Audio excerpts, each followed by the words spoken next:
Some men are born into power. Others seize it with bloodied hands. But Lucian Darcy? He carved his throne from the frozen corpses of everyone who ever dared whisper the word weakness in his presence. And on the night the crown itself tried to strip him of everything he'd built, he stood alone in Ravenspire's great hall, surrounded by empty chairs where his council used to sit, and realized that absolute power meant absolutely nothing when everyone you ruled wanted you dead. This is the story of how a man who conquered kingdoms learned he couldn't conquer the one thing that mattered. Stay with me to the end, because what happens when an Iron Duke finally breaks will redefine everything you think you know about power. The first snow of December fell like ash over Ravenspire Castle, each flake dissolving against black stone that had stood for 3 centuries. Inside the fortress, Lucian Darcy sat alone in his private study, staring at a letter that might as well have been a death sentence. The wax seal bore the royal crest. He didn't need to break it open to know what it said. The crown had finally found its excuse. 3 dead nobles in 2 months, all of them vocal critics of his methods. 2 mining disputes in the northern territories that ended with entire families disappearing into the mountains. And now this. Whispers that the Iron Duke had become unstable, consumed by his obsession with a disgraced nobleman's daughter. Lucien's fingers crushed the parchment slowly, methodically, the way he crushed everything that threatened him. The door opened without a knock. Only one person in Ravenspire had that privilege. Marcus Thorne, his head of security, entered with the kind of careful posture men adopted when delivering bad news to someone who solved problems with executions. "What is it, Marcus?" "Your counsel." "My lord, they've requested an emergency session." Lucian didn't look up from the destroyed letter in his hand, requested or demanded. Marcus hesitated for exactly 1 second too long. They're waiting in the Great Hall now. The Great Hall stretched like a cathedral of power, its vaulted ceilings disappearing into shadow above rows of iron chandeliers. Lucien's boots echoed against marble floors as he entered, and every man seated at the long table straightened reflexively. Fear had that effect. It made spines rigid even when hearts wanted to run. 12 council members, 12 men who owed their positions to him. 12 faces that couldn't quite meet his eyes as he took his seat at the head of the table. Lord Chancellor Whitmore cleared his throat. "Your Grace, we must discuss the Crown's concerns regarding recent developments." Lucian leaned back in his chair with the casual menace of a predator, deciding whether to strike or simply observe its prey suffer. "Recent developments. Is that what we're calling my governance now? Whitmore." "Developments?" Several council members shifted uncomfortably. "The situation with Lady Evelyn," Whitmore continued, his voice steady despite the sweat beginning to form at his temples. "Her continued presence at Ravenspire has created diplomatic complications. The Crown has formally requested her transfer to royal custody for—" "No." The single word dropped into the hall like a stone into still water. Whitmore pressed forward with the desperation of a man who knew he was already dead, but couldn't stop himself from walking toward the blade. "Your Grace, we must consider the political ramifications. Duke Cedric Valane has gathered significant support among the northern houses. They view your attachment to Lady Evelyn as a vulnerability. If we don't address the Crown's concerns, we risk open rebellion. Let them rebel. 6 words. Calm. Final. Completely insane." Lord Ashford, the eldest of the council, leaned forward with the exhausted courage of someone who'd survived 40 years of court politics by knowing exactly when to speak and when to stay silent. He'd chosen the wrong moment. "My lord, we've served you faithfully for years, but we cannot support a course of action that places personal desire above the stability of the realm. The Crown's patience has limits. If you continue down this path—" Lucien's hand moved so fast that half the council flinched. He slammed his palm against the table, the sound like a gunshot in the enclosed space. His voice, when it came, was barely above a whisper. More terrifying than any shout. Personal desire. "You think this is about desire, Ashford? You think I've built this empire, crushed every enemy who stood against us, executed traitors, and held the northern territories together through sheer force of will because I'm weak enough to be controlled by desire?" The silence that followed could have suffocated armies. "This is about power. My power. The power that keeps you soft aristocrats alive in your comfortable estates while I do what's necessary to maintain order." Evelyn Marrow stays at Ravenspire because I decide what happens within these walls. Not the crown, not Cedric Valaine, not any of you. But my lord, Whitmore tried again, his voice cracking slightly. If we don't comply with the crown's request— If we don't comply, Lucian interrupted, standing slowly, the movement deliberate enough to make three men reach instinctively for swords they weren't carrying. Then the crown will learn the same lesson every other fool who challenged me learned, that there are things in this world more dangerous than royal decree. He walked the length of the table, his gaze moving from face to face like a judge reviewing condemned prisoners. You want to discuss vulnerability? Let me tell you about vulnerability. Vulnerability is sitting in this hall believing your positions are secure because you wear nice clothes and carry old family names. Vulnerability is thinking you can pressure me into abandoning what's mine because you're afraid of political consequences. Vulnerability is forgetting who put every single one of you in these chairs and who can remove you just as easily. Lord Ashford stood, his chair scraping against marble. Your Grace, we came here in good faith to— You came here to betray me. The accusation hung in the air like smoke. Ashford's face went pale. My lord, I would never— You came here to tell me that my choices, my decisions, my authority over my own domain should be subject to approval from men who've never had to make the kind of choices I make every single day to keep this kingdom from tearing itself apart. That sounds like betrayal to me, Ashford. What would you call it? No one answered. Lucien turned to Marcus, who'd been standing silently by the door throughout the entire exchange. Remove Lord Ashford from the council. Effective immediately. Marcus moved forward without hesitation. Ashford's composure shattered. Your Grace, please. I have served your family for decades, and now you're done. Two guards appeared from the shadows, flanking the elderly lord.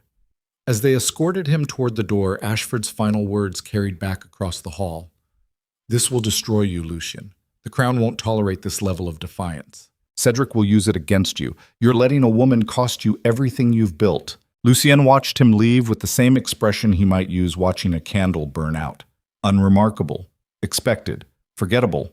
He turned back to the remaining council members. Anyone else want to discuss my vulnerabilities?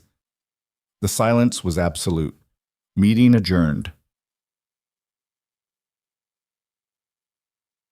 Eveline found him an hour later in the castle's northern tower, standing at the window that overlooked the valley where Cedric Valaine's armies would eventually gather if things continued their current trajectory.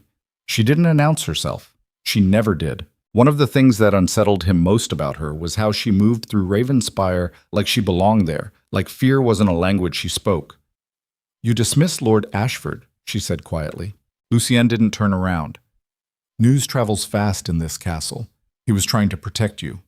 They all were. Now he did turn, and the look he gave her could have frozen blood. Protect me. From what, exactly? From making my own decisions? From refusing to hand over what belongs to me just because the crown demands it? Eveline stepped closer, and Lucien hated how his entire body responded to her proximity. How every carefully constructed wall he'd built around himself developed cracks just from her presence. From yourself, she answered. Her words hit harder than any blade could have. You think I don't see what you're doing, Lucien? You're pushing everyone away, creating enemies where you could have allies, turning political opposition into personal warfare. And for what? To prove you're strong enough to stand alone? I am strong enough to stand alone. That's not strength. That's isolation. And isolation is exactly what Cedric wants. He's not trying to defeat you militarily, Lucien. He's trying to make you destroy yourself. Lucien moved toward her with the controlled aggression of someone who'd spent his entire life using intimidation as a primary weapon. When he spoke, his voice was low, dangerous. You don't understand the game being played here, Eveline. This isn't about politics or alliances or careful diplomatic maneuvering. This is about survival. The moment I show weakness, the moment I compromise, every enemy I've ever made will come for me.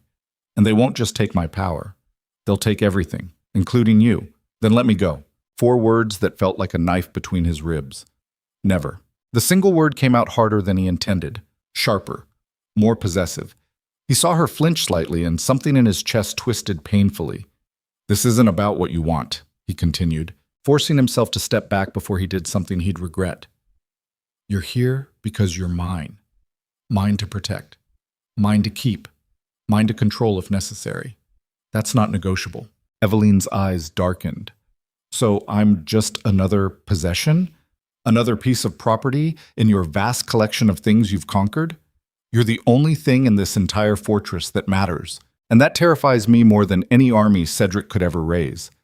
The admission escaped before he could stop it, raw, honest, completely devastating to every defense mechanism he'd built over decades of ruthless political survival. Eveline stared at him, and for the first time since she'd arrived at Ravenspire, he saw something other than defiance in her expression, something that looked almost like understanding. "Then stop treating me like I'm the enemy," she said quietly. "Stop pushing away everyone who wants to help you. And for God's sake, stop pretending that caring about someone makes you weak." Lucien turned back to the window, his hands gripping the stone ledge hard enough to hurt. "In my world, Evelyn, caring about someone is the most dangerous thing you can do. Because the moment your enemies know what matters to you, they have a weapon they can use against you forever." Behind him, he heard her move closer, felt her presence like heat against his back. "Then I guess we're both in danger," she whispered, "because I care about you too. God help me. I care about the monster everyone's terrified of." He closed his eyes and, for just a moment, allowed himself to feel the weight of what she'd just said. The impossibility of it. The absolute insanity of someone like her seeing something worth caring about in someone like him. When he opened his eyes again, the valley below was darker, storm clouds gathering on the horizon.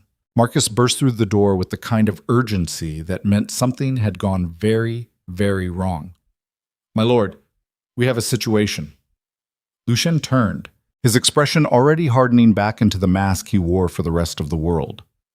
"What situation?" "Duke Cedric Villain has just declared you an enemy of the crown. He's rallying the northern houses under a formal alliance. They're calling it the Coalition for Royal Restoration." "How many houses?" "8 confirmed. Another 4 likely to join within the week." Eveline's voice cut through the room. "What does that mean?" Marcus glanced at Lucien before answering. "It means civil war, my lady. It means Ravenspire is about to become a fortress under siege." Lucien walked past both of them toward the door, his mind already calculating logistics, defensive positions, supply lines, potential betrayals from within his own ranks. "Prepare the castle for extended occupation. Pull our forces back from the outer territories. Send word to every loyal house that their support will be remembered when this is over." "And the council?" Marcus asked. "The ones who remain will fall in line or join Ashford in exile. I don't have time for politics anymore." He was halfway down the corridor when Eveline's voice stopped him. "Lucien." He turned. She stood in the doorway of the tower room, backlit by the dying light from the window, and something in her expression made his chest constrict. "Don't lose yourself in this. Whatever happens next, don't become the monster they think you are." He wanted to tell her it was too late for that he'd been the monster long before she arrived, that every terrible thing he was about to do in the coming weeks had always been inside him, waiting for an excuse to emerge. Instead, he simply nodded and continued walking, because the Iron Duke didn't make promises he couldn't keep, and he already knew exactly how monstrous he was willing to become to protect what was his. The storm that had been gathering over Ravenspire for months was about to break. But as Lucien Darcy prepared for war against half the northern nobility, he had no idea that the real battle wasn't going to be fought in the valleys below his castle. It was going to be fought in the space between who he'd always been and who Evelyn Marrow believed he could become. And that was a war the Iron Duke had no strategy for winning. The war room at Ravenspire had been designed 3 centuries ago for exactly this purpose. Stone walls thick enough to withstand cannon fire. A single entrance that could be barricaded and defended by 2 men. Maps covering every surface, marked with supply routes, defensive positions, and the locations of every noble house that might turn against you when the blood started flowing. Lucien stood over the largest map, his hands braced against the table, studying the markers that represented Cedric Villain's coalition. 8 houses confirmed, 4 more wavering. That was 12 potential armies converging on Ravenspire from different directions, each one commanded by men who'd spent years waiting for exactly this opportunity. Marcus entered without knocking, carrying reports that smelled like bad news. "Supply status," Lucien said without looking up. 6 months if we ration carefully. 4 if the siege extends through winter, and we need to maintain the additional troops you've called in from the eastern territories. 4 months. 4 months to either break Cedric's coalition or watch everything collapse from the inside. 4 months of watching his own council members calculate whether they'd be better off opening the gates and handing him over to the crown in chains. Lucien traced a line on the map from Ravenspire to the nearest coalition stronghold. Duke Valaine's main force, 3 days' march from our western border. He's moving slowly, picking up reinforcements from each house he passes, making a show of it, wants everyone to see the size of his army before he gets here. Smart. Cedric had always been smart. That's what made him dangerous. He understood that wars were won in the minds of men long before the first sword was drawn. Every day that coalition grew larger was another day Lucien's own people started wondering if they'd chosen the wrong side. What about internal security? Marcus hesitated, and that hesitation told Lucien everything he needed to know. We've arrested 3 servants in the past week for attempting to pass information to Valaine's agents. 2 kitchen staff, 1 stable hand. We're still interrogating them to determine if there are others. Execute them. My lord, if we could question them further, execute them publicly, before sunset. I want everyone in this castle to understand the cost of betrayal. Marcus nodded and turned to leave, but Lucien's voice stopped him. And Marcus? Increase security around Lady Evelyn's chambers. Double the guards. No one gets near her without my explicit permission. She won't like being caged, my lord. I don't care what she likes. I care about keeping her alive. After Marcus left, Lucien allowed himself exactly 30 seconds to feel the weight of what he'd just ordered. 3 executions before dinner. 3 more bodies added to the count of people who'd died because of decisions he made. 3 more faces he'd never remember because remembering them would make it harder to order the next execution when the time came. He'd learned a long time ago that guilt was a luxury men in his position couldn't afford. The door opened again, and this time it wasn't Marcus. Evelyn stood in the entrance, her expression unreadable in the dim light from the wall torches. She wore black, always black now, as if she'd decided to dress for the funeral of whatever this thing between them had been before the world started burning down around them. You ordered execution, she said, not a question, an accusation wrapped in 5 syllables. I ordered consequences for betrayal. They were servants, Lucien, scared people trying to survive. They probably didn't even understand what information they were passing along. He turned to face her fully, and the look in his eyes could have cut stone. You think this is about punishment? You think I execute people because it makes me feel powerful? This is about survival, Evelyn. Mine, yours. Everyone in this fortress who's loyal enough or stupid enough to stand with me when half the kingdom wants my head on a spike. So you kill scared servants to send a message. I kill traitors to prevent more traitors. That's how this works. That's how it's always worked. The moment I show mercy, the moment I let betrayal slide because the person committing it claims they were just following orders or didn't understand the consequences, this entire structure collapses. She moved closer and Lucien found himself wanting to step back. Not from fear. From the way she looked at him like she could see straight through every defense mechanism he'd built over decades of learning how to survive in a world that rewarded cruelty and punished weakness. You're becoming exactly what they say you are. And what's that? A monster who values power more than human life. The words hit him like a physical blow, and for a moment he couldn't breathe around the truth of them. Because she was right. Of course she was right. He'd known what he was becoming long before she arrived at Ravenspire. He'd chosen this path consciously, deliberately, with full understanding of what it would cost him. The difference was that before Evelyn, he'd never cared about the cost. Let me ask you something, he said quietly, his voice dropping to that dangerous register that made experienced soldiers nervous. If I show mercy to those 3 servants, if I commute their sentences and demonstrate that betrayal at Ravenspire comes with negotiable consequences, how long do you think it takes before someone tries to assassinate you? How long before one of Cedric's agents bribes a guard, poisons your food, slips a knife between your ribs while you sleep? That's not... How long, Evelyn? She didn't answer. This isn't about me being a monster. This is about me understanding that the world we live in doesn't reward mercy. It rewards strength. It rewards the willingness to do what others won't. And right now, the only thing standing between you and a very unpleasant death at the hands of my enemies is my willingness to be the monster they're all terrified of. The silence between them felt heavy enough to crush mountains. Finally, Evelyn spoke, and her voice carried something that sounded almost like grief. I don't want you to become this.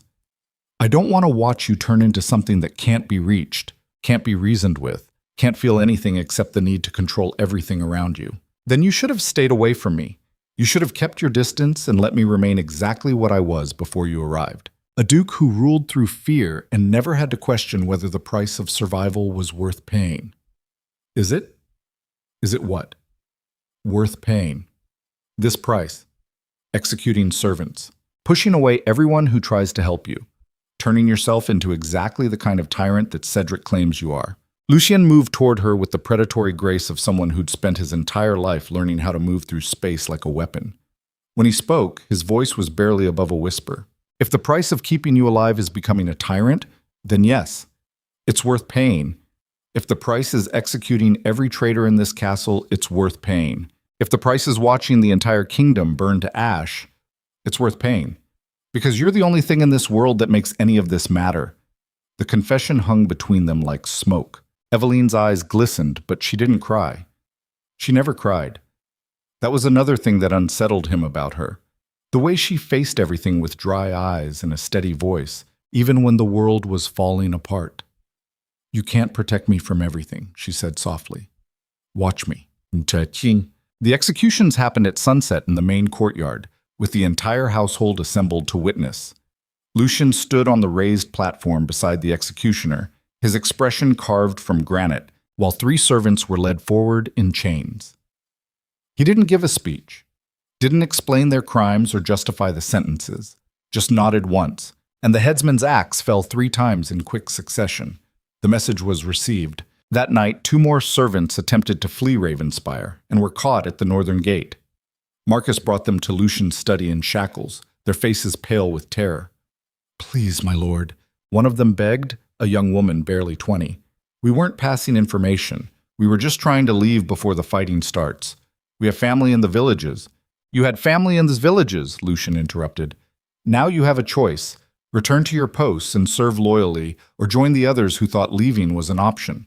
The woman started crying. The man beside her just stared at Lucien with the hollow eyes of someone who'd already accepted death and was just waiting for it to arrive. Return to your posts, Lucien said finally, but understand that there won't be a third chance. The next person who tries to leave dies. The next person who passes information dies. The next person who even looks like they're considering betrayal dies. Is that clear? They both nodded frantically, and Marcus led them away. After they left, Lucien poured himself a drink and discovered his hands were shaking. Not from fear, from the effort of maintaining the mask. Of pretending that executing people was just another administrative task. Of convincing himself that the tightness in his chest every time he ordered a death was just muscle tension, and not something that felt disturbingly like conscience trying to claw its way back into his decision-making process. He was on his 3rd drink when the door opened without knocking. Only one person did that anymore. Evelyn entered, closed the door behind her, and leaned against it with the exhausted posture of someone who'd been fighting a losing battle for too long. You let them live. He didn't look at her. Seemed like the practical choice. Because of what I said. Now he did look at her, and the expression on his face was complicated enough to require a map. Because you made me question whether I was making decisions based on strategy or just proving a point. And I can't afford to make decisions based on proving points anymore. She moved toward him, and Lucien hated how much he wanted her closer. Hated how the entire structure of his carefully maintained control seemed to develop cracks every time she entered a room. This is killing you, she said quietly. I can see it. The executions. The constant threat assessment. The need to control every single variable because you're terrified of what happens if you don't. Control is the only thing that's kept me alive this long. Maybe. Or maybe control is just another word for being too afraid to trust anyone. I trust Marcus. You trust Marcus to follow orders. That's not the same thing as trust. She was right. God, she was always right, and it made him furious. What do you want from me, Evelyn? You want me to suddenly become the kind of man who leads through inspiration instead of intimidation? You want me to hold hands with my council and discuss our feelings about the impending siege? You want me to show weakness to men who are looking for any excuse to hand me over to Cedric in exchange for pardons? I want you to remember that you're human. I can't afford to be human right now. Then when? When does Lucien Darcy get to be human instead of the Iron Duke? After the war? After you've executed everyone who might threaten you? After you've turned Ravenspire into a monument to your paranoia? Her words cut deeper than any blade could have, and Lucien felt something inside him start to fracture. some wall he'd built years ago to protect himself from exactly this kind of vulnerability. "You don't understand what they'll do to you if I fail," he said, and his voice came out rougher than intended. "You don't understand the kind of men we're dealing with. Cedric won't just kill you. He'll parade you in front of the crown as evidence of my corruption. He'll use you as a symbol of everything that's wrong with my rule. And then, when he's extracted every political advantage from your suffering, he'll dispose of you like garbage. So this is about protecting me. This is about keeping you alive long enough to realize that everything I'm doing, every terrible decision I make, every person I execute, every council member I exile, every servant I threaten, all of it comes back to making sure you survive what's coming." The confession seemed to drain something out of him. Some reserve of energy he'd been running on since the moment Cedric declared war. Eveline reached out and touched his face, and Lucien closed his eyes against the gentleness of it, against the impossibility of someone touching him without fear or calculation or hidden agenda. "Then let me help you," she whispered. "Stop pushing me away. Stop treating me like I'm made of glass that'll shatter if I see who you really are. I've seen who you are, Lucien. I've watched you make impossible choices. I've watched you carry the weight of this entire fortress on your shoulders. And I'm still here. You shouldn't be. But I am." Cheeky. The first attack came 3 nights later. Not from Cedric's armies. From inside the castle itself. Lucien woke to the sound of steel on steel and Marcus shouting orders in the corridor outside his chambers. He was on his feet with a sword in his hand before his mind fully processed what was happening. Assassins. 4 of them. Dressed in servant clothing but moving with the trained precision of professional killers. They'd made it past the outer guards, through 2 security checkpoints, and were currently fighting their way toward Eveline's chambers. Lucien hit the corridor at a dead run, his sword already slick with blood from the first assassin who'd tried to stop him. Marcus was there, directing troops, his face grim. How many? At least 4 confirmed. Maybe more. They came through the servant passages. "Where's Eveline?" "Barricaded in her chambers with 6 guards. They're trying to break through." Lucien didn't wait for the rest. He moved through the castle like violence incarnate, cutting down anyone who stood between him and the woman who'd become the center of everything that mattered. He found them at Eveline's door. 3 assassins. 2 of his guards already dead on the floor. The remaining 4 fighting desperately to hold the line. Lucien hit them from behind with the kind of fury that came from fear channeled into pure aggression. The first assassin went down with Lucien's blade through his spine. The second managed to turn, to raise a weapon, to get exactly 1 swing in before Lucien's sword opened his throat. The third was smarter. He grabbed one of the wounded guards and used him as a shield, backing toward the window with a knife pressed against the man's neck. "Let us finish our contract and we'll leave the guard alive," the assassin said calmly. "Our orders are only for the woman." Lucien's response was to throw his dagger with enough force to embed it in the assassin's eye socket. The guard dropped, alive. The assassin followed, very much not. The door to Eveline's chambers opened, and she stood there in her nightclothes, her face pale but composed. "You're bleeding," she said. Lucien looked down and realized she was right. Somewhere in the fighting, one of the assassins had gotten a blade through his defenses. Not deep enough to be serious, but enough to paint his shirt red. "It's not important. You're bleeding, Lucien." Her voice carried that particular quality that meant she wasn't going to let this go, and Lucien didn't have the energy to fight her on it. Inside, he ordered the remaining guards. "Secure this corridor. No one gets through without my explicit permission."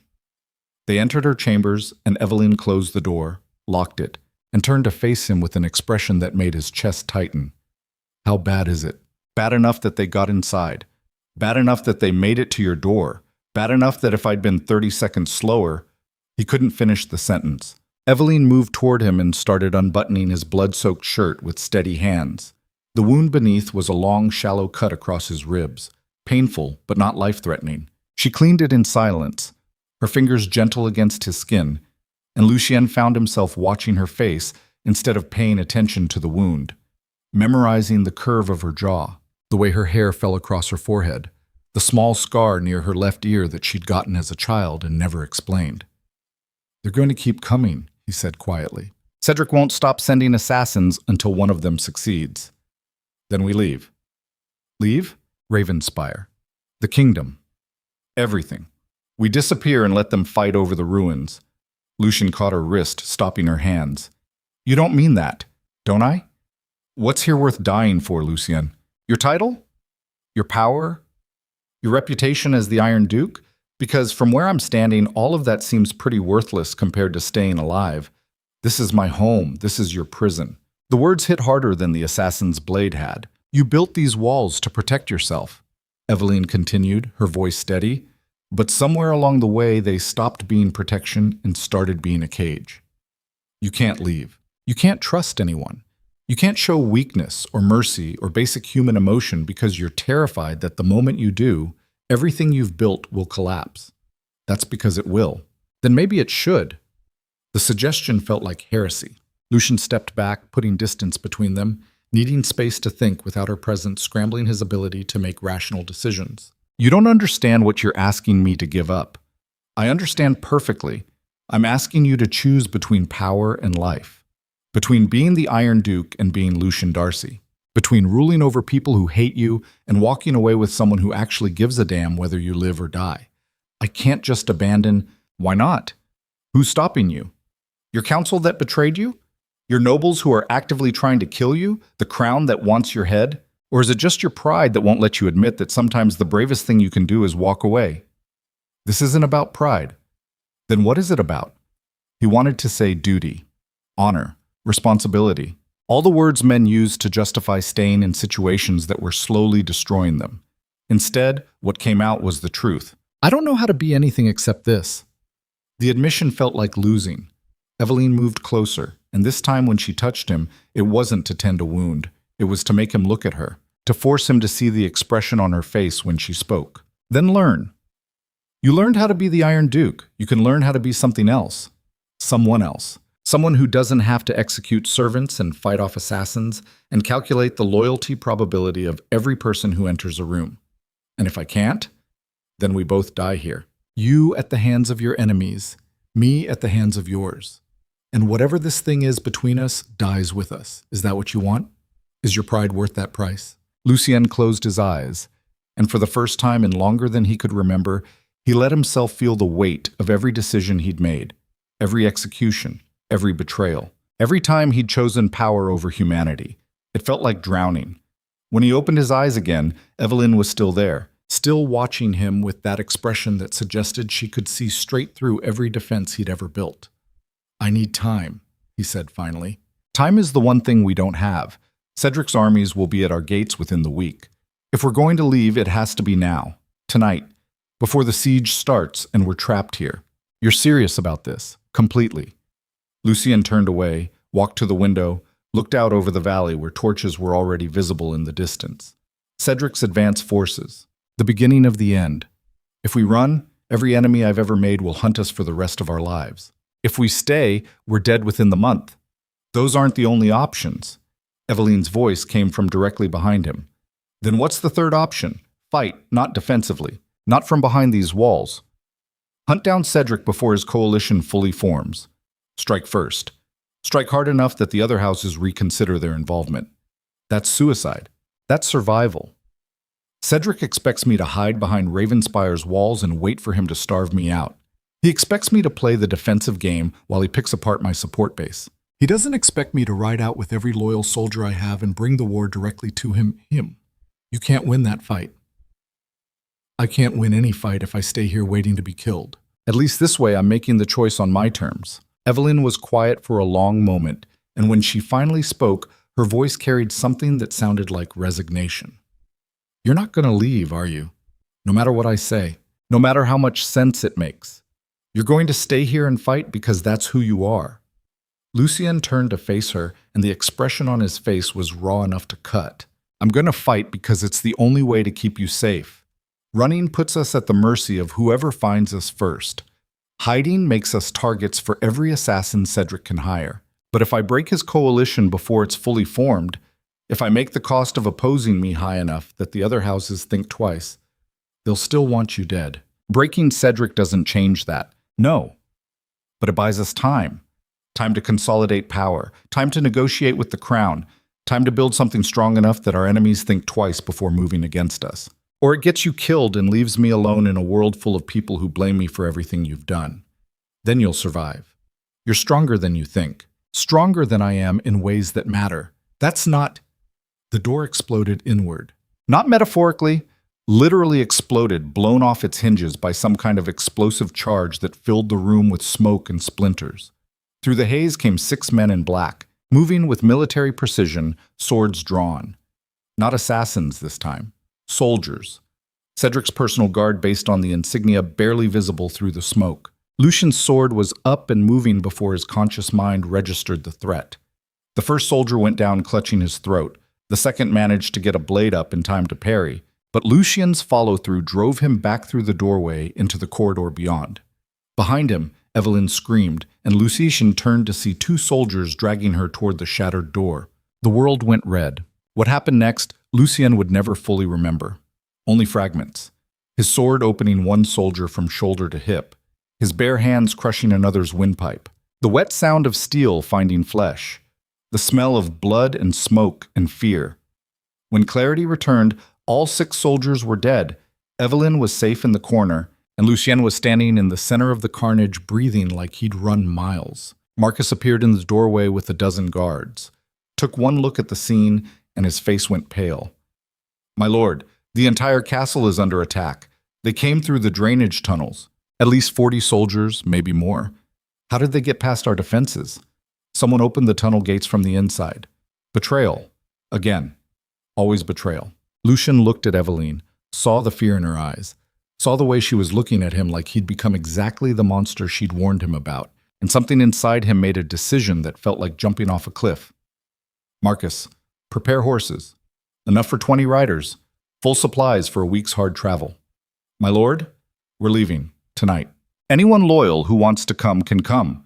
Everyone else can explain to Cedric why they couldn't hold a fortress against 40 soldiers. You're abandoning Ravenspire? I'm choosing life over pride. Get the horses ready. We leave in 1 hour." Marcus stared at him for 3 full seconds like he'd never seen Lucian before. Then he nodded and disappeared. Lucien turned to Evelyn, and the look on her face made his chest ache. "You were right," he said quietly. "About everything. This place isn't worth dying for. Power isn't worth what it costs.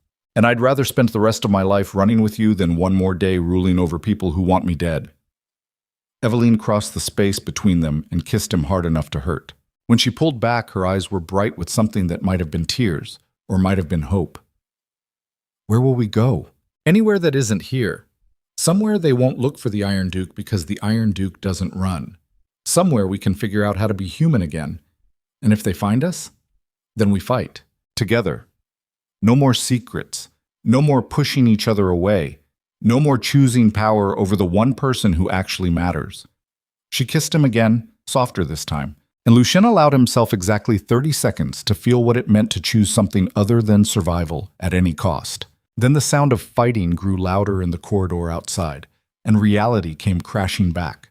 They had less than an hour to gather what they could carry, say goodbye to a kingdom, and disappear into a world that would be hunting them the moment Cedric discovered the Iron Duke had fled. But as Lucien took Evelyn's hand and led her toward the secret passages that would carry them out of Ravenspire for the last time, he realized something that felt like freedom mixed with terror. He'd spent his entire life building walls to protect himself, and in one night, one woman had convinced him to tear them all down and walk into the unknown with nothing but hope and a sword. The Iron Duke was dead. What rose from the ashes was something far more dangerous, a man who'd finally learned that some things were worth more than power. And in a world that had spent decades teaching Lucien Darcy that strength meant standing alone, he was about to discover whether choosing to stand with someone was bravery or the worst mistake he'd ever made. The secret passages beneath Ravenspire smelled like centuries of accumulated darkness. Stone corridors barely wide enough for 2 people, carved by paranoid ancestors who understood that power always came with enemies, and exits were just as important as entrances. Lucien moved through them, with Evelyn's hand locked in his. Marcus leading the way with a torch that threw violent shadows across walls that had witnessed other desperate flights by other desperate men. Behind them, the sounds of fighting grew fainter with each turn. Cedric's soldiers tearing through the fortress. His fortress. The place he'd ruled from for 15 years, reduced to a battlefield he was abandoning in the middle of the night like a coward. The thought tasted like ash. "How much farther, Marcus?" "Another quarter mile. The passage exits in the forest north of the main road. Horses are waiting with supplies. 12 men I'd trust with my life. 12, out of a garrison of 300. That was what loyalty bought you when the kingdom turned against you. 12 men willing to follow you into exile while everyone else either joined your enemies or pretended they'd never served you at all. They reached a junction where the passage split 3 directions, and Marcus stopped so abruptly that Lucian nearly collided with him. Something's wrong. The words had barely left Marcus's mouth when torches flared to life in all 3 corridors. Not the single torch of allies. Dozens of them, surrounding them, cutting off every direction except back the way they'd come. And standing at the center of the trap, wearing an expression that looked almost apologetic, was Lord Chancellor Whitmore. The man Lucian had trusted with state secrets for 8 years. The man who'd argued against executing the servants. The man who'd sat at council meetings and nodded agreement while calculating exactly how to sell out the Duke who'd given him power. "My lord," Whitmore said quietly, "I'm truly sorry it came to this."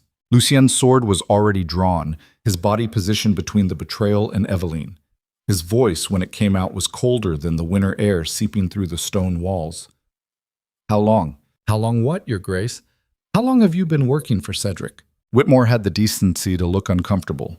"Since the first rumors started about your attachment to Lady Eveline.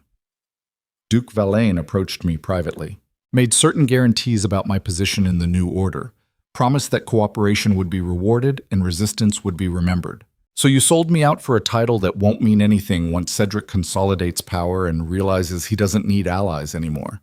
You really are as stupid as I always suspected." Behind Whitmore, soldiers moved forward, 20 at least, all of them wearing Cedric's colors, all of them blocking the only escape route that mattered. Marcus stepped forward, his sword drawn, his expression murderous. "I'll hold them off. Get her out through the eastern passage." "There is no eastern passage," Whitmore interrupted. "We sealed it 3 days ago. This was the only route left, and we've been waiting for you to use it." The trap had been perfect, elegant even. Force Lucien to abandon Ravenspire, funnel him toward the one escape route he thought was secure, and catch him in a stone corridor where superior numbers meant everything and tactical skill meant nothing. Lucien felt something cold settle in his chest. Not fear. Something worse. The realization that he'd been outmaneuvered by men he'd considered beneath him. That his arrogance had blinded him to threats that should have been obvious. That every decision he'd made in the past week had been exactly what his enemies wanted him to make. Eveline's fingers tightened around his. Her voice was steady despite the situation. "How many are there?" "Enough," Whitmore answered. "Duke Valane sends his regards, Lady Eveline. He's quite eager to meet you. Has plans for your very public trial as evidence of the Iron Duke's corruption." Lucian's laugh came out harsh enough to echo off stone. "You think Cedric's going to let you keep your position after this? You think he rewards traitors?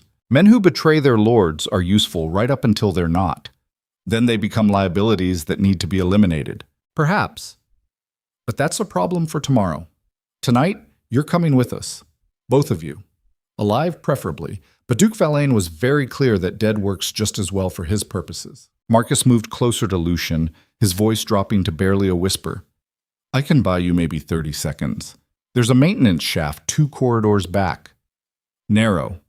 They can't follow in force." "You'll die. I'm already dead." "We all are. At least this way it means something." Before Lucian could respond, Marcus charged. What followed was violence compressed into seconds that felt like hours.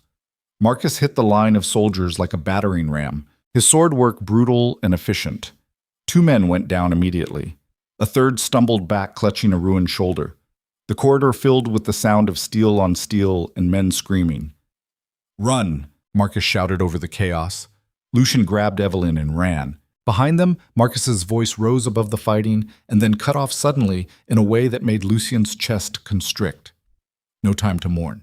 No time to process. Just the sound of boots on stone and Eveline's breathing harsh beside him, and the knowledge that his oldest friend had just died buying seconds they probably couldn't use anyway.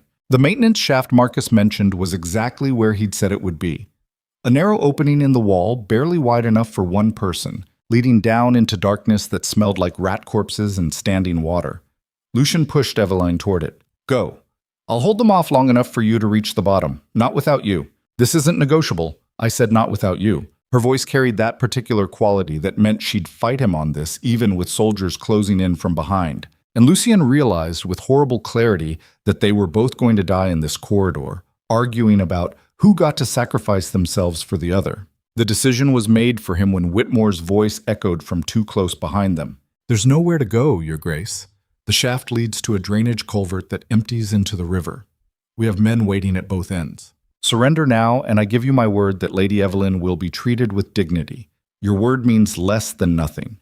Nevertheless, it's the best offer you're going to receive." Lucien looked at Evelyn, saw the fear in her eyes despite her steady voice, saw the determination that had made him fall for her in the first place, saw everything he'd ever wanted and everything he was about to lose.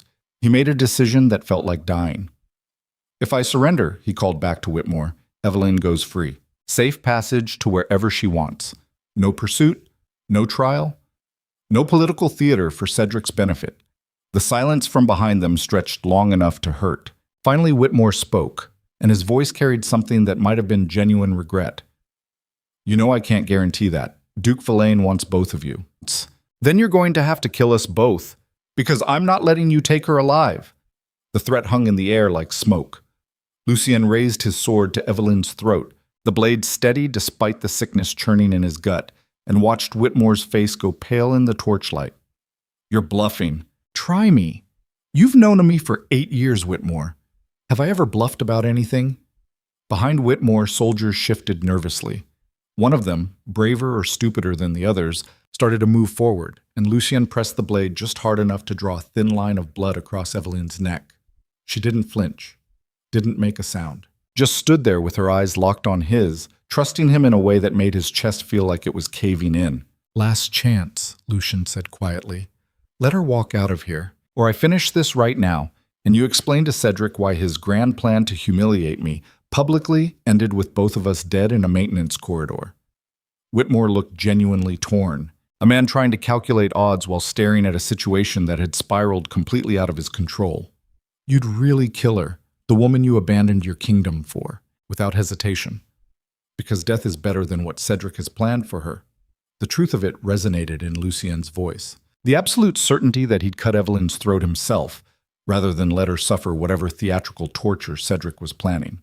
That he'd destroy the one thing that mattered to prove that some things were too valuable to let your enemies have them. Whitmore must have heard it too, because his shoulders sagged in defeat. "Lower the weapon. We'll discuss terms." "No terms. She walks. Now. Or this ends badly for everyone." A long silence filled with the sound of breathing and distant water dripping somewhere in the darkness below. Finally, Whitmore nodded. "Let her go! Stand down!" The soldiers behind him looked confused but obeyed. The corridor that had been blocked suddenly cleared, leaving a path back toward the junction. Lucien lowered the sword from Evelyn's throat, and she immediately spun to face him with fury burning in her eyes. "What the hell was that? Survival. You were actually going to—" "Yes. And I'd do it again. Because whatever you're about to say, whatever you're about to accuse me of, understand that watching you walk out of here alive is the only thing that matters." She looked at him like she'd never seen him before. Like the man standing in front of her was a stranger wearing a familiar face. "I'm not leaving without you. You don't have a choice." Lucien turned to Whitmore. "She gets a horse. Supplies for 3 days. Head start of 1 hour before you send anyone after her. Agreed. But you stay here. Surrender your weapon. Come peacefully. And trust that Cedric will give me a fair trial, instead of executing me the moment I'm in chains." "I wasn't born yesterday, Whitmore. Then what exactly are you proposing?" "A trade. Me for time. You get what Cedric wants, the Iron Duke in custody, the symbolic victory of bringing down the most powerful noble in the north, all the political capital that comes with my capture. And in exchange, Evelyn gets far enough away that your men never find her. She won't survive alone. She's stronger than you think. Smarter. More resilient. She'll survive because that's what she does. And someday, when Cedric's new order inevitably collapses because tyrants always eat themselves eventually, she'll still be out there living the life I couldn't give her." Evelyn grabbed his arm hard enough to hurt. "Stop talking like this is goodbye. This is goodbye. Lucien, no." He kissed her, hard and fast and desperate, pouring everything he couldn't say into the contact. When he pulled back, her eyes were bright with tears she was too stubborn to let fall. Remember what I said about learning to be human, about choosing life over power. You were right about all of it. I just figured it out too late to matter. It's not too late. We can still go before I change my mind and we both die here." He pushed her toward the cleared corridor, and Whitmore stepped aside to let her pass. She went 3 steps before stopping, turning back with an expression that made Lucian's resolve waver. "I'll find a way to get you out. I swear it. Don't.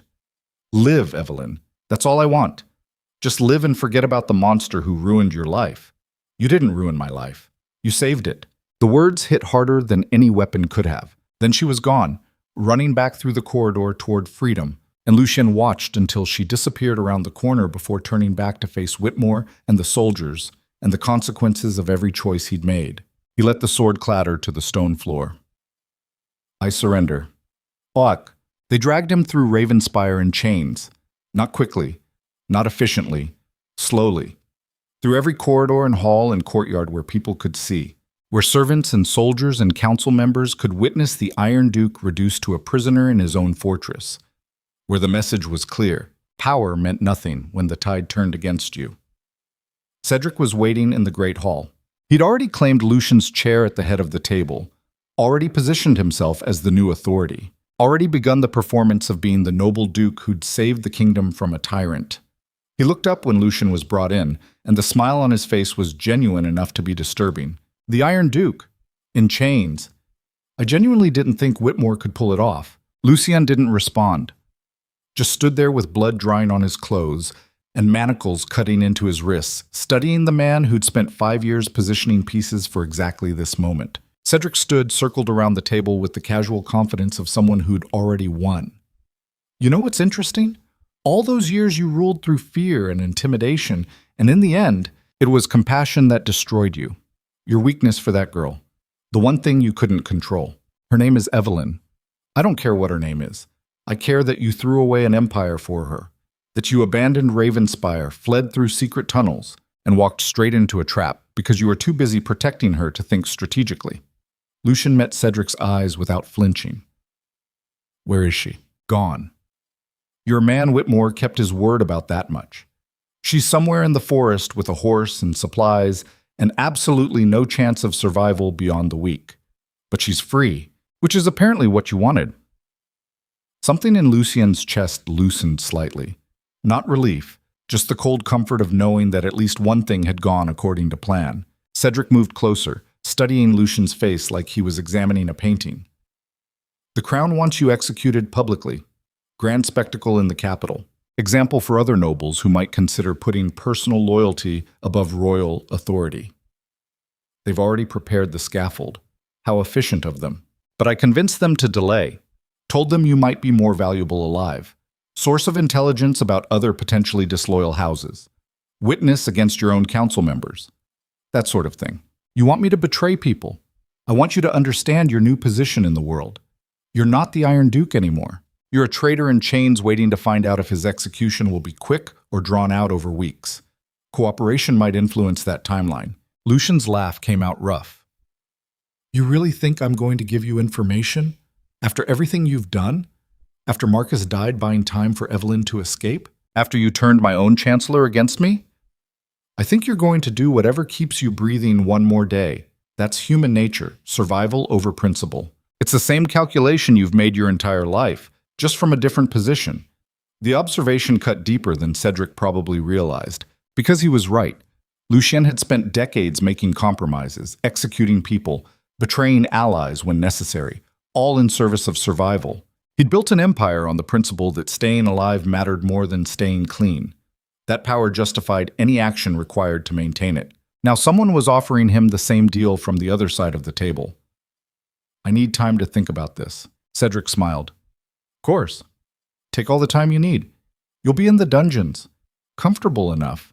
Food and water. We're not savages, but I'd think quickly if I were you. The crown's patience has limits, and every day you waste is a day closer to the scaffold." He nodded to the guards, and they started dragging Lucian toward the door. "Oh, and Lucian?" Cedric called after him. "That girl you sacrificed everything for? We'll find her eventually. Might take a week, might take a month, but we'll find her. And when we do, I'll make sure she knows exactly how little your sacrifice meant in the end." Lucien stopped walking, turned despite the guards trying to move him forward. His voice when he spoke was quiet enough that Cedric had to strain to hear it. If you touch her, if you so much as send men looking for her, I will find a way out of whatever cell you put me in and I will kill you. Not quickly, not cleanly. I will take everything you've built and burn it down around you. That's not a threat, Cedric. That's a promise from a man who has absolutely nothing left to lose. The smile dropped from Cedric's face. For 3 seconds, they stared at each other across the great hall, and something passed between them that transcended politics and power struggles. A recognition, an understanding that some threats weren't bluffs no matter how impossible they seemed. Then the guards dragged Lucien away, and Cedric was left standing alone in the hall he'd conquered, wondering if maybe he'd miscalculated exactly how dangerous a caged monster could be. The dungeons beneath Ravenspire had been designed for political prisoners, people you needed to keep alive but isolated. The cell they threw Lucien into was stone and iron, and darkness broken only by a torch in the corridor outside. He sat on the single bench and let himself feel the weight of everything that had happened. Marcus dead. Ravenspire lost. Eveline gone into a world that would hunt her the moment Cedric decided her symbolic value was worth the effort. And him, the Iron Duke, reduced to a prisoner waiting to find out if his death would serve as entertainment or warning. The funny thing about losing everything was that it clarified priorities in ways success never could. When you had power, you spent all your time maintaining it, calculating threats, managing allies, executing enemies. The machinery of control consumed every waking moment until you forgot there was anything else worth fighting for. But strip all that away. Take the title and the fortress and the army. Lock a man in a stone cell with nothing but time to think. And suddenly the only question that mattered was simple and terrible. What would you do differently if you could do it all again? Lucien knew his answer. He'd have walked away sooner. Taken Eveline's advice weeks ago when she first suggested leaving. Disappeared into Europe somewhere with new names and enough gold to start over. Let Cedric and the crown and every other noble house tear each other apart, fighting over the ruins of an empire that wasn't worth the lives it cost to maintain. But knowing the right answer now didn't change the reality of the cell, didn't unlock the chains, didn't give him back the choices he'd already made. Footsteps echoed in the corridor outside. For a moment, Lucien thought it was guards bringing food, or Whitmore coming to negotiate, or Cedric wanting to gloat. Instead, when the torchlight shifted, he saw a face he hadn't expected. Lord Ashford, the council member he'd dismissed weeks ago. The elderly man who'd warned him that defying the crown would lead to destruction. He looked older than Lucien remembered, tired, like he'd spent the week since his exile watching everything he'd predicted come true and taking no satisfaction from being right. Your Grace. I'm not Grace of anything anymore. Just Lucien, prisoner waiting for execution. Ashford pulled a stool closer to the cell bars and sat with the slow movements of someone whose joints hurt. I wanted to apologize. For what? Being right about everything. For not fighting harder to make you see reason before it was too late. For walking away when you needed counsel instead of exile. I would have executed you if you'd stayed, probably. But at least I'd have tried. That's what loyalty means, staying even when it's dangerous. Especially when it's dangerous. Lucien moved closer to the bars, studying the old man's face. Why are you here, Ashford? Cedric's running things now. Being seen talking to me can't be good for your health. Ashford pulled something from his coat. A small key.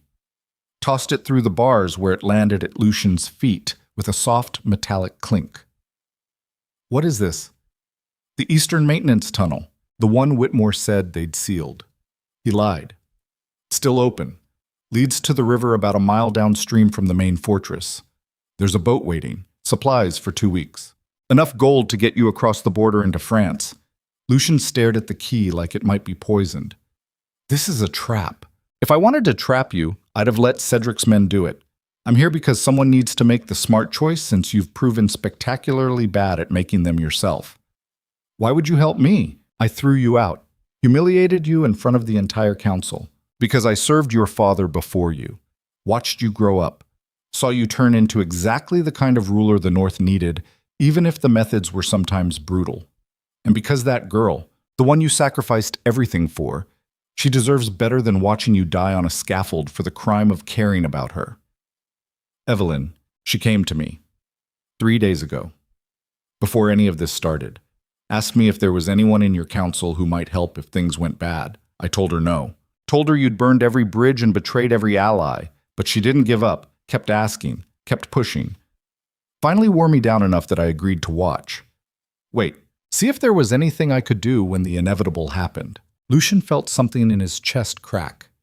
She planned for this. Knew I was going to need help even before I knew it myself. She's smarter than both of us combined. Now, are you going to use the key or sit here waiting for Cedric to remember he has unfinished business with you? The choice should have been simple. Escape versus execution. Freedom versus death. But Lucian found himself hesitating, the key cold in his palm. If I run, Cedric will take it out on anyone who helped me. You. Other council members. Servants who might have looked the other way. Everyone who stayed in Ravenspire after you left has already made their peace with the consequences. We're adults, Lucian. We can live with our choices. And Evelyn, if I disappear, he'll know she's the reason. He'll hunt her twice as hard. He's already hunting her. The question is whether you want to die in this cell or live long enough to find her first. The logic was sound. The strategy clear. Everything in Lucian's tactical training said take the exit and worry about consequences later. But something else nagged at him. Some instinct that said running now would just delay the inevitable. That men like Cedric didn't stop hunting until they'd eliminated every threat. That disappearing would buy time, but not safety. There's another option, Lucien said slowly. Ashford raised an eyebrow. I'm listening. Instead of running, I make Cedric an offer he can't refuse. Information about every noble house in the north. Trade routes, hidden alliances, things only someone at my level would know. Enough intelligence to keep him in power for years. That's suicide. You give him that kind of information, you've got nothing left to bargain with. Exactly. Which means he either has to keep me alive as an ongoing asset or kill me and lose access to everything I know. And as long as I'm alive, I'm a problem he has to manage instead of a threat he's eliminated. You're talking about becoming exactly what you've always despised. A prisoner who cooperates with his captors. A noble who betrays his own class to save his skin. I'm talking about survival. Same thing I've always talked about, just from a different angle. Ashford stood slowly, the stool scraping against stone. That key has a 24-hour lifespan. After that, Cedric's men will discover the tunnel and seal it properly. Your choice what you do with it. But for what it's worth, running isn't always cowardice. Sometimes it's the smartest thing you can do. He walked toward the corridor, stopped at the edge of the torchlight. Your father would have run in this situation. With everything on the line, he'd have taken the exit and lived to fight another day. That's not weakness, Lucian. That's strategy. Then he was gone, and Lucien was alone with a key that represented freedom and a decision that felt like choosing between two different kinds of death. He sat on the bench, turned the key over in his fingers, and tried to calculate odds that kept shifting every time he thought he had them figured out. Run and find Evelyn. Hope Cedric's resources were stretched thin enough that they could disappear somewhere he'd never find them. Stay and bargain. Trade information for time. Play the long game and wait for an opportunity that might never come. Both options felt like losing. But then again, maybe that was the point. Maybe this was what happened when you built an empire on fear and control. Eventually, the structure collapsed and buried you in the rubble of everything you'd tried to hold together through sheer force of will. The torch in the corridor flickered. Somewhere above, Cedric was consolidating power, reshaping the northern territories, eliminating anyone who might challenge his authority. Becoming exactly what Lucien had been, just with a different name and a cleaner reputation. And somewhere in the forest beyond Ravenspire's walls, Evelyn was running, alone, hunted, surviving on nothing but determination and whatever skills she'd learned watching a duke navigate a world designed to destroy people like her. Lucien closed his eyes and made a choice that felt like jumping off a cliff. He'd spent his entire life trying to control everything, every variable, every threat, every possible outcome. Built walls and armies and systems of fear to keep chaos at bay. Executed people to maintain order. Crushed rebellion before it could form. Did everything a strategic mind told him was necessary to survive in a world of predators? And it had cost him everything that mattered. So maybe the answer wasn't more control. Maybe the answer was the opposite. Let go. Stop calculating. Stop trying to manage outcomes. Just move forward with incomplete information and trust that somehow, some way, the path would reveal itself. He stood, walked to the cell door, and used the key Ashford had given him. The lock clicked open with a sound that felt like destiny. The Iron Duke was about to learn that escaping a cell was the easy part. Escaping everything he'd ever been, every instinct that had kept him alive, every pattern of behavior that had brought him to this moment, that was the prison with no key. And somewhere in the darkness beyond Ravenspire's walls, a woman who'd given up everything to save him was waiting to find out if the man she'd fallen for could become someone worth the sacrifice. The Eastern Maintenance Tunnel was exactly where Ashford said it would be. A narrow passage behind a loose stone in the cell wall, leading down into darkness that smelled like river water and decades of accumulated rot. Lucian moved through it with the practiced silence of someone who'd spent years learning how to move without being heard. His shoulder scraping against wet stone, his breathing controlled despite the adrenaline hammering through his veins. 24 hours. That's how long Ashford said the window would stay open before Cedric's men discovered the route and sealed it permanently. 24 hours to get out of Ravenspire, find Evelyn, and disappear into a world that would be hunting them both the moment anyone realized the Iron Duke had escaped. The tunnel opened onto the riverbank a mile downstream from the fortress, exactly as promised. A small boat waited in the reeds, supplies covered with oiled canvas to protect them from the mist rising off the water. Lucian pushed it into the current and started rowing with the mechanical efficiency of someone who'd learned a long time ago that survival meant not wasting energy on anything except the immediate problem. Behind him, Ravenspire rose against the night sky like a monument to everything he'd lost. 15 years of building power, of executing enemies, of making choices that turned him into exactly the kind of man people feared enough to follow. All of it reduced to a shadow on the horizon he was rowing away from in a stolen boat. The irony wasn't lost on him. He'd spent his entire life trying to become untouchable, built walls, physical and psychological, created systems of control so thorough that betrayal seemed impossible, convinced himself that fear was the same thing as loyalty and power was the same thing as security. Then a woman arrived who didn't fear him, and the entire structure collapsed in weeks. The river carried him south through territory he'd once controlled, past villages where merchants had paid tribute, past estates belonging to noble families who'd bent the knee out of necessity rather than choice, past guard posts that would be manned by Cedric's soldiers now, watching for exactly this kind of escape attempt. Lucian kept to the shadows along the bank, moving with the current, letting the river do most of the work. Every mile put distance between him and the cell he'd escaped. Every hour brought him closer to wherever Evelyn had run when Whitmore let her go. The problem was he had no idea where that might be. She'd left Ravenspire with a horse and 3 days' supplies heading into forests that covered hundreds of square miles. Could have gone north toward the border. Could have circled back south toward the capital. Could have done the smart thing and headed east into territories Cedric didn't control yet. Or she could have stayed close, watching, waiting for exactly the kind of opportunity Ashford had created. That thought made Lucian's chest tighten in a way that had nothing to do with physical exertion, because staying close was exactly the kind of reckless, brilliant, completely insane thing Evelyn would do. The same instinct that made her refuse to leave him in the tunnel. The same stubborn determination that made her argue with a duke who could have her executed for looking at him wrong. If she'd stayed in the area, there were only 3 places she'd consider safe enough to hide while remaining close enough to matter.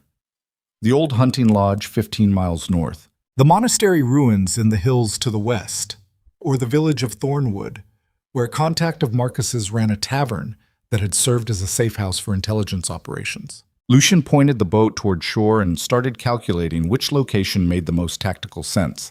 The monastery was closest, but too obvious. The hunting lodge was more isolated but harder to defend if discovered. Thornwood was risky because of the population, but offered the best chance of gathering information about Cedric's movements. He was halfway through the analysis when he realized he was doing it again. Calculating, planning, trying to control variables that couldn't be controlled. Approaching the problem like a strategic exercise instead of trusting his instinct about a woman who'd proven repeatedly that she didn't think like a tactician. Evelyn wouldn't hide somewhere safe. She'd hide somewhere she could watch Ravenspire, somewhere she could see what was happening, somewhere close enough to intervene if an opportunity presented itself. which meant the old watchtower on the ridge overlooking the fortress, abandoned for years. Crumbling stone barely visible through the trees, perfect line of sight to the castle and the roads leading away from it. Lucien changed direction, angling the boat toward the western bank where a trail led up into the hills. The sky was starting to lighten with the first hints of dawn, which meant his window for moving unseen was closing fast. Cedric's patrols would be out with sunrise, search parties looking for both of them. He beached the boat and moved into the forest with the kind of speed that came from desperation mixed with purpose. Every sound made him freeze. Every shadow could be soldiers. Every broken branch could mean someone had passed this way recently, or could mean deer moving through the underbrush. The watchtower appeared through morning mist like something out of a ghost story.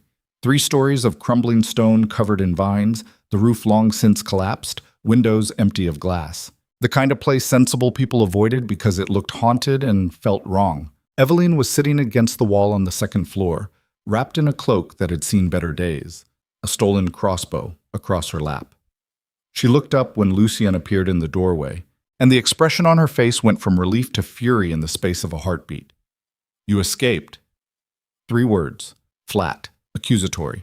Not "thank God you're alive" or "I was worried" or any of the things Lucien might have expected. "I escaped," he confirmed. "Instead of staying put where you were relatively safe, instead of waiting for me to figure out a rescue. You escaped, and now Cedric's going to send every soldier he has looking for you." That was the plan, yes. Eveline stood, and the movement was sharp enough to make Lucien's hand move instinctively toward where his sword should be, which was stupid, because he didn't have a sword, and she wasn't actually threatening him, even though the look in her eyes said she wanted to. "Do you have any idea what I went through to set up your escape? The people I had to contact, the favors I had to call in? The risk Ashford took bringing you that key?" "I'm aware." "And you used it, just like that. Without thinking about what happens next, without considering that maybe, just maybe, the smart play was to stay in that cell and let me handle things from the outside." Lucien moved closer, and Eveline backed up reflexively before catching herself and holding her ground. "Let you handle things," he repeated. "You mean stay locked up while you put yourself at risk trying to negotiate my release with a man who wants both of us dead? That was your plan?" "My plan was to keep you alive long enough to find leverage against Cedric, something we could use to force him to let you go. But now you're out here, exposed, hunted, and we've lost the only advantage we had." "What advantage?" "Being separated? Me in a cell and you in a forest hoping Cedric's men don't find you first?" "Yes, exactly that. Because as long as you were in custody, I was a secondary concern. Now we're both primary targets, and the only thing Cedric needs to do is find one of us to draw out the other." She was right. Of course she was right. The strategic logic was sound, but logic had never been the issue between them. Logic said they should have stayed apart. Logic said he should have executed her, or exiled her, or done anything except let her become the one thing in his life that mattered more than survival. Logic was what got him into this situation in the first place. "I couldn't stay in that cell knowing you were out here alone. So instead we're both out here alone. Together. Which is somehow worse. Is it? Worse than me sitting in a dungeon while you risk everything trying to save someone who's already destroyed your life?" Eveline's laugh came out sharp enough to cut. "You still don't get it, do you? You didn't destroy my life, Lucien. You gave me the only life worth living. Everything before Ravenspire was just survival. Watching my family fall apart. Being used as political currency. Existing in a world where I mattered to exactly no one. You matter now. Because of you. Because you looked at me like I was something other than a transaction. Because you chose me over your entire kingdom. Because you walked away from power rather than watch them use me as leverage against you. And look where that choice got us. Hiding in ruins. Hunted by armies. No allies. No resources. No plan beyond hoping we can stay ahead of people who have more soldiers and better intelligence. Then we fight." The words came out harder than Lucien intended. More final. Like a door closing on whatever other options might have existed. "Fight with what?" Eveline asked quietly.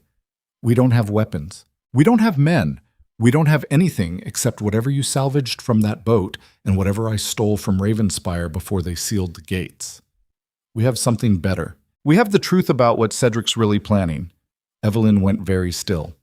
"What are you talking about? The reason he wanted control of Ravenspire wasn't about removing me from power.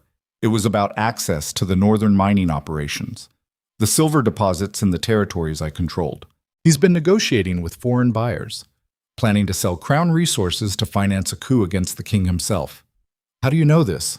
Because Whitmore told me. Right before he sprung the trap. Thought I should understand the scope of what I was losing. Didn't realize he was giving me exactly the kind of information that could bring down everything Cedric's building. And you think anyone will believe you? A disgraced duke in chains making accusations against the man who captured him? They'll believe documentation. Whitmore kept records, detailed logs of every meeting, every negotiation, every promise Cedric made about what would happen once he controlled the North. All of it stored in the old records room beneath Ravenspire's library. Evelyn stared at him like he'd lost his mind. You want to break back into the fortress we just escaped from. I want to get proof that Cedric's committing treason, get it to the king, force the crown to choose between a duke planning to sell their resources and a duke who just got caught caring too much about a woman. That's leverage, Evelyn, real leverage. The kind that changes the entire game. It's suicide. So is running. So is hiding. So is hoping they give up hunting us before we run out of supplies or make a mistake or just get unlucky. At least this way, we're making a choice that matters. The silence between them felt heavy enough to collapse the already crumbling tower. Finally, Evelyn spoke, and her voice carried something that sounded almost like resignation, mixed with admiration, mixed with the kind of fear that came from watching someone you cared about plan their own destruction. You're really going to do this? Break into a fortress full of enemy soldiers, steal documents from a records room that's probably guarded, get back out alive. All while Cedric's entire army is looking for you. Us. While they're looking for us because you're not staying here. Like, hell, I'm not. We do this together or we don't do it at all. That's not negotiable. Evelyn's eyes went bright with something that might have been tears or might have been fury or might have been the horrible combination of both. This is going to get us both killed. Probably. But at least we'll die doing something that matters instead of just trying to survive one more day. There was a time, maybe a month ago, when Lucian would have calculated the odds of success, would have mapped out escape routes and contingency plans, would have approached the problem like a military operation with clearly defined objectives and acceptable losses. But something had changed in the weeks since Evelyn arrived at Ravenspire. Some fundamental shift in how he understood risk and reward. The old Lucian would never have abandoned his fortress, would never have surrendered to save someone else, would never have considered breaking back into a place he'd just escaped from on the slim chance it might expose his enemy's treason. The old Lucian valued survival above everything. The new one valued something else, something he didn't have a name for, but that made him willing to risk everything on a plan that was probably going to fail spectacularly. How do we even get inside? Evelyn asked, and Lucian knew from her tone that she'd already decided, already committed to whatever insanity he was proposing. The drainage tunnels. The ones Cedric's men used to infiltrate during the attack. They'll think we'd never use the same route they did. Makes it the last place they'll be watching carefully. And the records room? East Wing, 3rd sublevel. Whitmore's office connects directly to it through a private entrance. He'll be there at dawn for his daily briefing with Cedric. We wait until he leaves, take what we need, and disappear before anyone realizes we were there. You make it sound simple. It's not simple. It's desperate. But desperate is all we have right now. Evelyn pulled the crossbow closer, checked the mechanism with practiced ease. When did you learn to think like this? Like someone with nothing to lose. When I lost everything that mattered and realized I was still breathing. They spent the rest of the morning preparing. Evelyn had stolen more than Lucian expected. A second crossbow, rope, lockpicks. A map of Ravenspire's sublevel that had to have come from someone with inside knowledge. She'd been planning a rescue operation, and the supplies she'd gathered told him exactly how seriously she'd taken the task. By the time the sun reached its peak, they had a plan that was equal parts strategy and prayer. Wait until nightfall. Enter through the drainage tunnels. Navigate to the records room. Secure the documentation. Exit before dawn. Simple. Direct. Absolutely insane. Lucien spent the afternoon watching the forest, tracking patrol patterns, counting the soldiers Cedric had deployed to search the surrounding area. 20 men in groups of 4. Systematic sweeps moving outward from Ravenspire in expanding circles. Professional. Thorough. Exactly what he would have ordered if their positions were reversed. The patrols passed within 50 yards of the tower twice. Both times, Lucien and Evelyn pressed themselves against the wall and held their breath until the sound of boots on forest floor faded into distance. "You were right about them staying close," Evelyn whispered after the second patrol moved on. "They think we ran. Expect us to be miles away by now. People usually run when armies are hunting them. It's instinct. But not you. Not anymore. Running is just slow or dying. I'm done with slow." As sunset approached, they gathered their supplies and started working their way down from the tower. The forest was thick enough to provide cover, but sparse enough that visibility remained good. Lucien moved through it with the muscle memory of someone who'd hunted these woods as a child, before power and politics transformed him into something that only knew how to move through corridors and council chambers. Evelyn matched his pace, and Lucien found himself impressed by how quietly she moved, how carefully she placed each step, how instinctively she understood when to freeze and when to proceed. "Where did you learn to move like this?" he asked quietly as they paused behind a fallen tree. "Watching you. The way you carried yourself through Ravenspire. Like every room was potentially hostile territory. Like being seen meant being vulnerable. I learned more about survival from 6 weeks observing you than from 18 years with my own family." The observation hit harder than it should have. They reached the drainage tunnel entrance as full darkness settled over the valley. The grate that covered it was supposed to be locked, but someone had already broken the mechanism. Recent, too, based on the fresh scratches around the lock. "Cedric's men used this during the attack," Lucien said quietly. "Probably left it accessible for future operations. Or it's a trap. Only one way to find out." The tunnel was exactly as miserable as Lucien remembered. Low ceiling forcing them to crouch. Water ankle deep and moving sluggishly. The smell of things that had died down here and never been removed. They moved through it in silence, each step calculated to minimize sound, every breath controlled to keep noise below the ambient drip of water from stone. Halfway through, they heard voices ahead, guards, 2 of them based on the conversation carrying back through the tunnel, posted at the junction where the drainage system connected to the main sublevel corridors. "We can't go through them," Evelyn whispered.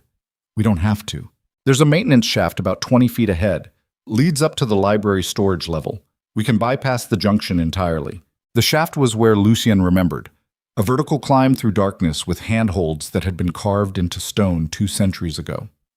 He went first, testing each grip before committing weight to it, acutely aware that a fall from this height would break bones at minimum and kill at worst.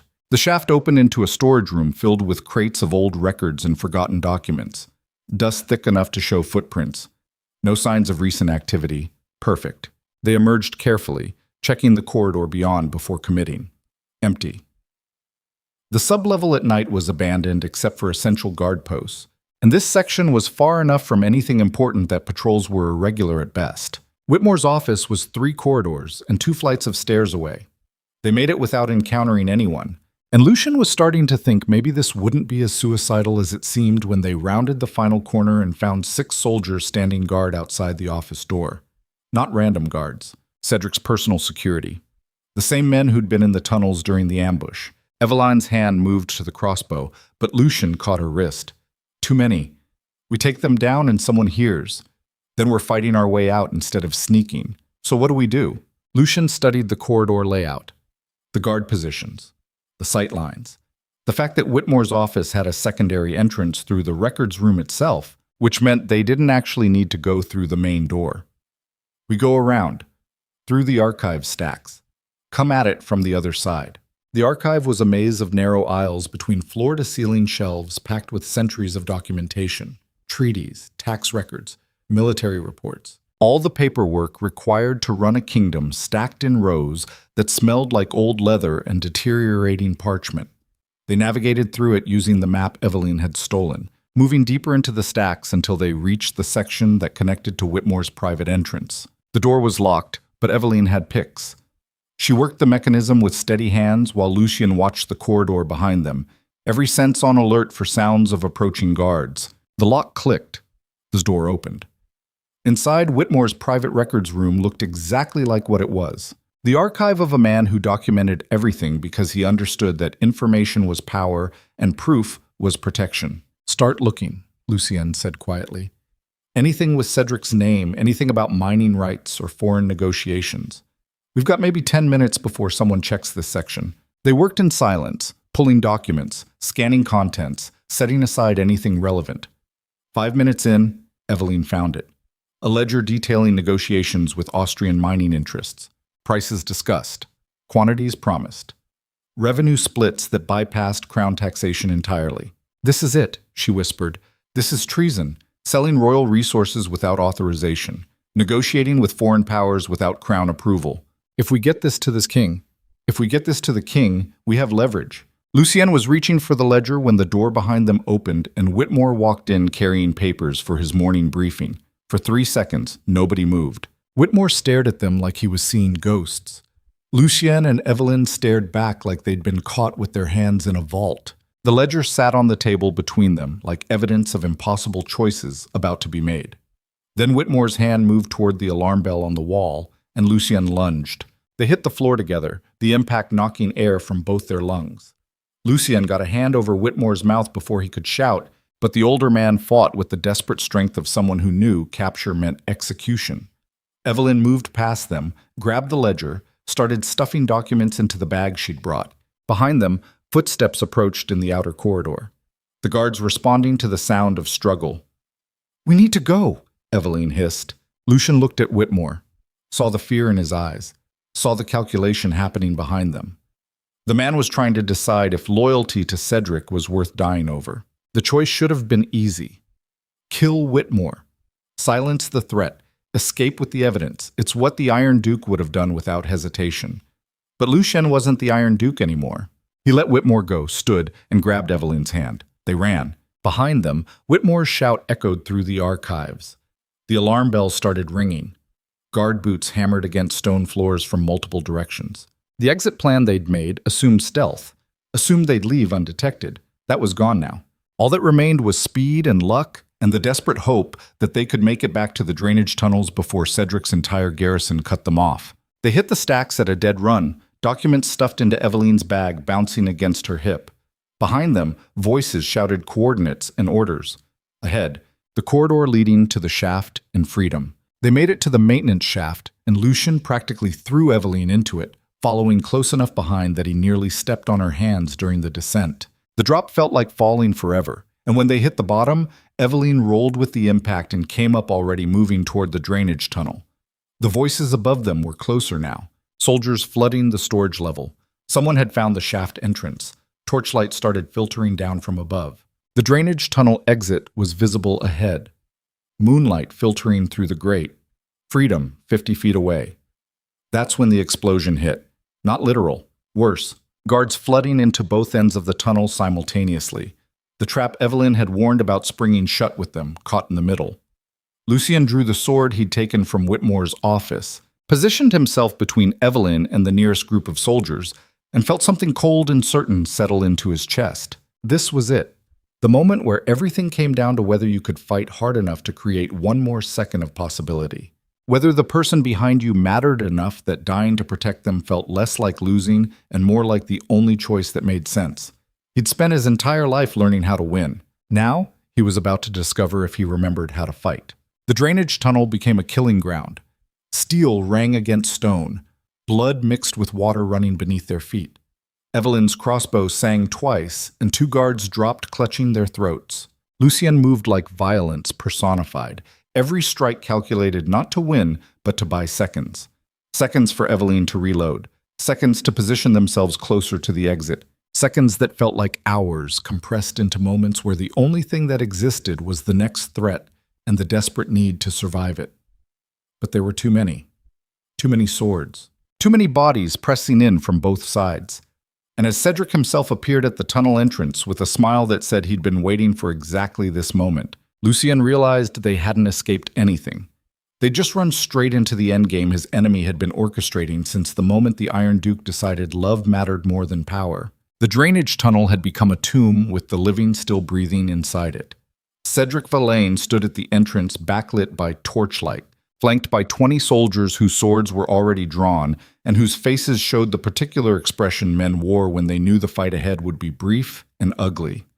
Behind Lucien, more guards blocked the opposite exit, a perfect pincer that left nowhere to run except through steel. Lucien's sword was slick with blood from the 3 men he'd already put down. His shoulder burned where someone's blade had gotten through his guard. Evelyn pressed against the tunnel wall behind him, crossbow empty, breathing hard, eyes scanning for any angle they'd missed that might still offer survival. There wasn't one. "The Iron Duke," Cedric said, his voice carrying that particular satisfaction men got from watching enemies realize they'd lost. Returned to the scene of his greatest failure. "I have to admit, Lucian, I didn't think you'd be stupid enough to break back into the fortress you just escaped from. But then again, you've been making remarkably stupid decisions ever since that girl arrived." Lucian didn't respond. Just repositioned his weight, calculated angles, tried to determine if there was any sequence of movements that got Evelyn past the guards and into open corridor before they cut him down. The math wasn't working. Nothing to say? Cedric moved closer, careful to stay behind his soldiers. No final speech about honor or duty or the righteousness of your cause? "I'm disappointed. I expected more poetry from a man about to die for love." Behind Lucien, Evelyn's voice came out steady despite the situation. "We have documentation, proof of your treason, negotiations with foreign buyers. Plans to sell crown resources without authorization. Even if you kill us, the evidence exists." Cedric's smile widened. "You mean the ledger you stole from Whitmore's office? The one currently in that bag you're carrying?" "Yes, I'm aware. In fact, I'm counting on it. Because when we find your bodies down here, when we discover you died attempting to plant false evidence against me, it will serve as perfect proof of exactly how desperate and delusional the fallen Iron Duke had become. The trap had never been the tunnel. The trap had been the documentation itself. Cedric had left it accessible, knowing they'd come for it, knowing they'd see it as leverage when it was really just another weapon to use against them. Lucien felt something cold settle in his chest. Not fear. Something worse. The realization that he'd been outthought at every turn. That every choice he'd made in the past week had been anticipated and countered. That the man standing in front of him had played a better game using the same rules Lucien himself had written. "You're going to kill us both," Lucien said quietly. "Not immediately. First, we're going to have a conversation about where you've been hiding, who helped you escape, what other allies you might have left in the kingdom. Information I need before I can fully consolidate my position." Torture. He meant torture disguised as conversation. The kind of slow extraction that broke men over days while keeping them conscious enough to answer questions. "And if we don't answer?" Then Lady Evelyn discovers exactly how creative I can be when properly motivated. "I understand you care about her well-being.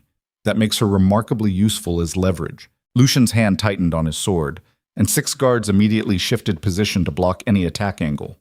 They'd been trained well, knew exactly how desperate men moved in the seconds before they decided dying on your feet was better than living on your knees. "There's a third option," Lucien said. Cedric raised an eyebrow.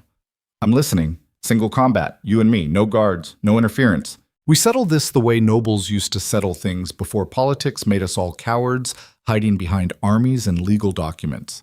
The suggestion hung in the tunnel air like smoke. For a moment, Cedric actually looked tempted. Then his expression hardened back into the calculating mask of a man who'd spent years learning that honor was just another word for stupid. "Why would I agree to that when I already have you trapped? When every advantage is mine, because deep down, you need to know.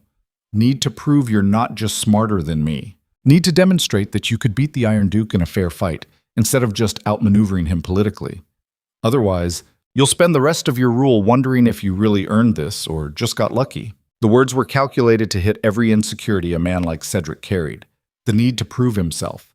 The hunger for validation that came from spending years in someone else's shadow. The deep-seated fear that maybe he'd only won because his enemy had been distracted by a woman. Cedric's jaw tightened. Behind him, one of the guards shifted nervously. "My lord, this is unnecessary. We have them contained. There's no reason to risk—" "Stand down," Cedric said quietly. The guard started to protest, and Cedric's voice hardened. "I said, stand down. All of you. Clear the tunnel. Give us space." The soldiers looked uncertain but obeyed, backing away to positions that kept the exits blocked but opened up the center of the tunnel into an impromptu arena. Cedric drew his sword, and the blade caught torchlight in a way that said it had seen regular use in practice. "No interference," he said. "To the death. Winner takes everything. Agreed?" "Agreed." Lucien handed the bag of documents to Evelyn and stepped forward into the space the guards had cleared. His shoulder throbbed where he'd been cut earlier. His muscles were already tired from the fighting that had brought them here. Every tactical instinct said this was suicide dressed up as honor. But tactical instincts had been failing him for weeks. They circled each other, and Lucien found himself studying Cedric the way he studied any opponent, looking for tells, weaknesses, the small habits that revealed how a man thought about violence. Cedric fought like someone who'd trained extensively but never really needed to use it.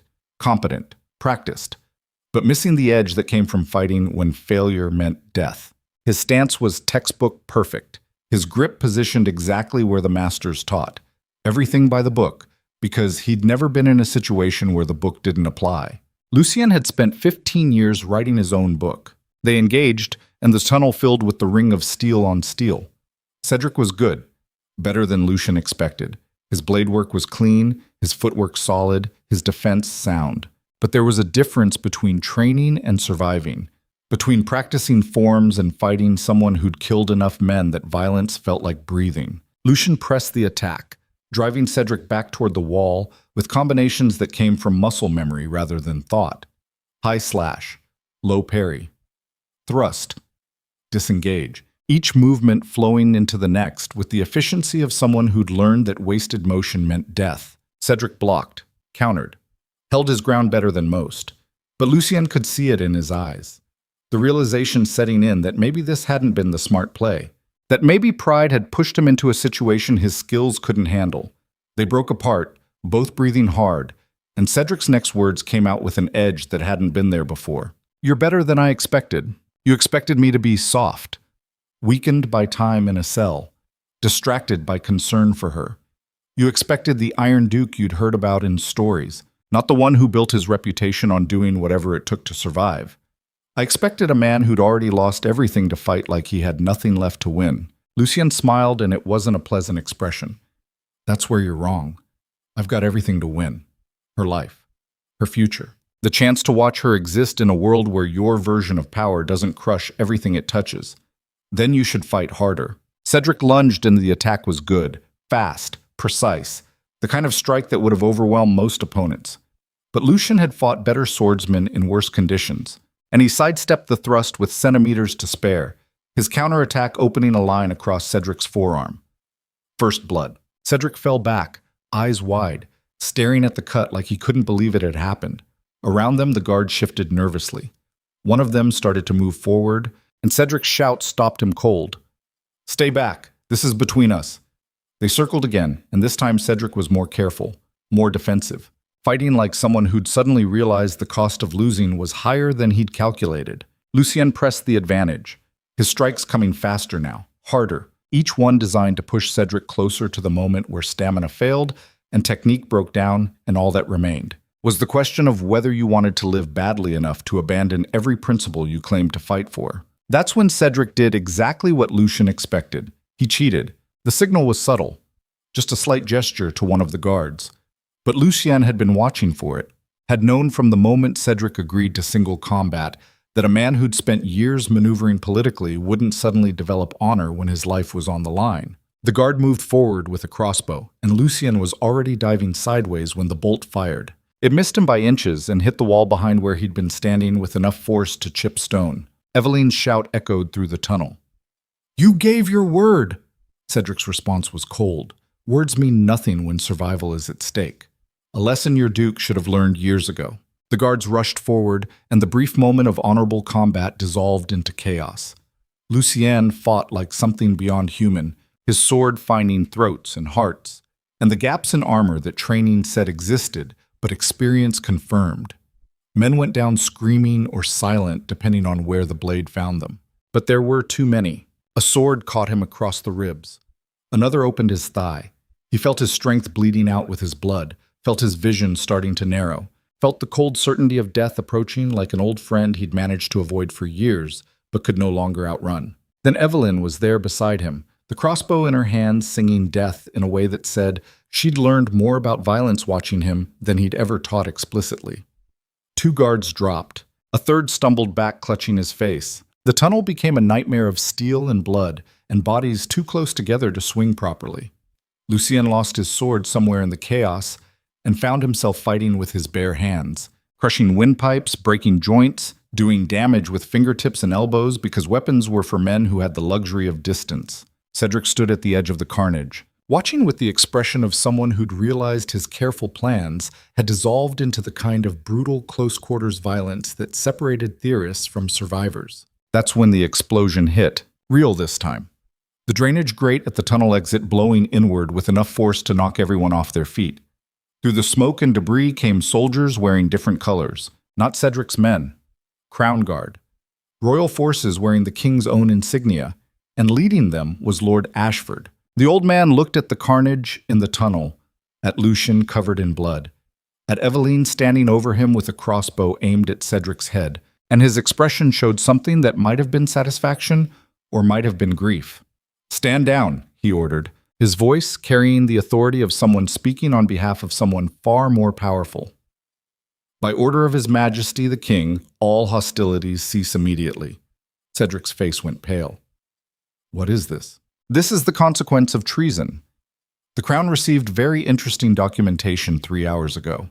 Detailed evidence of negotiations to sell royal mining assets to foreign interests without authorization, along with testimony from Lord Whitmore, who proved remarkably cooperative once he understood the alternative was execution." Lucien felt something in his chest unclench. Ashford. The old man had taken the documentation, had gotten it to the king, had turned Cedric's trap back against him. "That's impossible," Cedric said, but his voice lacked conviction. "I had everything contained, every variable controlled. You controlled everything except the one person who mattered." Ashford gestured to Eveline. "She came to me weeks ago, asked for help, explained what you were planning. We've been watching, waiting, gathering evidence. And when these two broke into the records room tonight, when Whitmore sounded the alarm, it gave us exactly the excuse we needed to move against you." The truth hit Cedric visibly. He'd been outmaneuvered, not by Lucien, by the woman Lucien had tried to protect, by the person everyone had dismissed as leverage instead of recognizing as a player moving pieces on her own board. Eveline lowered the crossbow slowly, her eyes never leaving Cedric. "You thought I was just some girl he was obsessed with, some weakness you could exploit. You never considered I might be smart enough to play my own game." Cedric's hands clenched into fists. "This changes nothing. The king still wants the Iron Duke's head. He's still guilty of abandoning his post, of defying crown authority. The king wants stability," Ashford interrupted. "And right now, stability means dealing with the Duke who committed actual treason, rather than the one who committed the crime of caring too much about someone. Duke Valane, you're under arrest. Your titles are forfeit. Your lands revert to crown control, and you'll be spending the foreseeable future in the same cell you had prepared for Duke Darcy." Guards moved forward to take Cedric into custody, and he didn't resist, just stared at Lucien with an expression that held equal parts hatred and something that looked almost like respect. "You won," he said quietly. "No," Lucien responded, his voice rough with exhaustion and blood loss. "She won. I just survived long enough to watch." Tag. They took Lucien to the fortress infirmary, where healers worked with the grim efficiency of people who'd seen too many sword wounds to react with anything except professional detachment. Eveline refused to leave his side despite multiple attempts to remove her. Just sat in the corner watching while they stitched flesh and bound ribs, and tried to determine if any of the damage was fatal. It wasn't. Painful. Career-ending if he'd still been planning a military career, but survivable. The king's representative arrived 3 days later. Lord Ashford conducted the meeting in what used to be Lucien's study, with Eveline present despite protocol saying women didn't attend negotiations of state. Lucien had spent too long learning that protocol meant nothing when the people involved had leverage. "His Majesty has reviewed the evidence," Ashford began. "The treason committed by Duke Valane, the circumstances surrounding your departure from Ravenspire, the role Lady Eveline played in exposing the conspiracy. And?" Lucien's voice was still rough from the damage he'd taken. "And the Crown has decided that while your actions were unorthodox, they ultimately served the kingdom's interests. Duke Valane's plot, if successful, would have destabilized the entire northern region. Your willingness to sacrifice personal power to prevent that outcome demonstrates loyalty of a different kind. So I'm pardoned." "Not exactly. Your titles remain forfeit. Ravenspire will be administered directly by the crown for the foreseeable future. You're free to go, but not to resume your previous position. Lucien absorbed this. Everything he'd built, gone. 15 years of accumulated power dissolved because he'd chosen love over authority. The old version of himself would have raged, would have seen it as the worst possible outcome. Instead, he just felt relief. What about Evelyn? Lady Marrow's family name is restored. Her father's conviction for treason is posthumously overturned based on new evidence suggesting he was framed by parties now proven to be acting against crown interests. She inherits the family estates and titles with full royal recognition. Evelyn's voice cut through the room. I don't want the estates. I don't want the titles.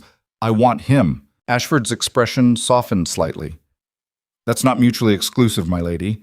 The Crown's judgment doesn't forbid your association. It simply removes the political complications that made it problematic. So we're free. You're free. The words hung in the air like possibility. After Ashford left, Lucien and Evelyn sat in the study that was no longer his, looking out over the valley that was no longer his responsibility, and tried to process what freedom actually meant when you'd spent your entire adult life defining yourself through power. What do we do now? Evelyn asked quietly. Lucien considered this question. A month ago, he would have had immediate answers. Strategies for rebuilding, plans for reclaiming influence, calculations about how to turn setback into opportunity. Now he just felt tired. We leave, he said finally. Find somewhere quiet. Somewhere I'm not the Iron Duke and you're not a noble's daughter. Somewhere we can figure out who we are when we're not defined by titles and political necessity. You really mean that? I really mean that. Evelyn moved closer, and Lucien put his arm around her despite the protest from his ribs. They sat like that while the sun set over Ravenspire, and Lucien tried to remember the last time he'd watched a sunset without calculating how the changing light affected defensive positions. He couldn't. That's how long he'd been at war. How thoroughly he'd internalized the belief that rest was weakness and peace was just the interval between conflicts. How completely he'd forgotten that strength could mean something other than the capacity to dominate. I'm sorry, he said quietly. For what? Everything. Executing servants. Pushing away people who wanted to help. Becoming so obsessed with control that I nearly destroyed both of us. You deserved better than the monster I turned into. Evelyn was quiet for a long moment. Then her voice came soft but steady. You weren't a monster. You were scared. Terrified of losing control because control was the only thing that made you feel safe. But monsters don't apologize.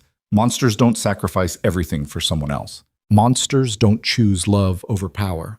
I chose too late. You chose. That's what matters. The timing doesn't erase the choice. Lucien closed his eyes and let himself feel the truth of that. For 15 years, he'd made choices based on strategy and survival, executed people to send messages, betrayed allies to maintain position, built an empire on fear because fear was predictable and loyalty was conditional. And in the end, none of it mattered. The fortress he'd ruled was no longer his. The title he'd held meant nothing. The power he'd accumulated had evaporated the moment someone smarter found the right pressure points. All that remained was the woman sitting beside him and the question of whether a man who'd spent decades learning to dominate could learn to simply exist. They left Ravenspire a week later. No ceremony. No grand exit. Just two people on horseback riding south toward territories where the name Darcy carried less weight and the past didn't define every interaction. The first few days were strange. Lucien kept expecting threats that didn't materialize, kept calculating defensive positions in villages that had no reason to attack him, kept waiting for betrayal from people who had no motive beyond basic human decency. Slowly, painfully, he started to learn what peace felt like. They settled eventually in a coastal town far enough from Ravenspire that news traveled slowly and reputations arrived even slower. Bought a small house overlooking the water. Nothing grand. Nothing that screamed wealth or power. Just four walls and a view and enough space to figure out who they were when survival wasn't the primary objective. Lucien discovered he was terrible at peace. The first month, he nearly started 3 fights over perceived disrespect. Evelyn had to physically stop him from challenging a merchant who'd shortchanged them. He spent hours watching the road for threats that never came. But gradually, incrementally, something shifted. He learned to sleep without a weapon within arm's reach. Learned to have conversations that didn't involve calculating political advantage. Learned to watch the ocean without seeing naval invasion routes. Learned to be Lucian instead of the Iron Duke. It wasn't easy. Some days the old instincts returned with a vengeance. The need to control. The urge to solve problems through intimidation. The bone-deep certainty that showing weakness meant inviting destruction. But Eveline was patient in a way that suggested she understood exactly what she'd signed up for when she chose to stay with a man whose entire identity had been built around domination. "You're getting better," she told him one evening as they sat watching the sunset over water that stretched to horizons he didn't need to defend. At what? Being human. Lucien considered that. Better implied progress. Progress implied he'd been worse. Worse implied he'd been something other than human for longer than he wanted to admit. "I spent 15 years becoming something efficient," he said quietly. "Turning myself into a weapon the kingdom could point at problems. Somewhere in that process, I forgot there was supposed to be a person underneath all the strategy. You didn't forget, you just buried it deep enough that nobody could use it against you, including me, especially you." The observation cut deeper than any blade. Because she was right. He'd spent so long protecting himself from vulnerability that he'd lost access to the parts of himself that made connection possible. Had become so thoroughly defended that love felt like invasion and trust felt like weakness. Turning that around wasn't a matter of decision. It was daily work, conscious effort, choosing to respond with honesty instead of calculation, choosing to show emotion instead of strategic indifference, choosing to let someone see him without the mask he'd worn for so long. It had started to feel like his actual face. Some days he succeeded, some days he failed spectacularly. But the important thing was that failure didn't mean death anymore. Just meant trying again tomorrow with slightly better information about what worked and what didn't. News from the kingdom arrived occasionally through travelers and merchants. Cedric had been executed for treason. The northern territories were being restructured under crown administration.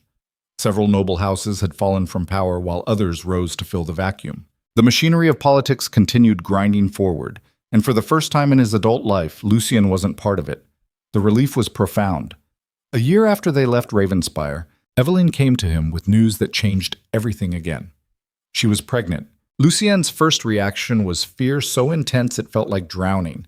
Fear of being a father, fear of repeating the patterns his own father had established, fear of raising a child in a world he'd learned to navigate through cruelty and control.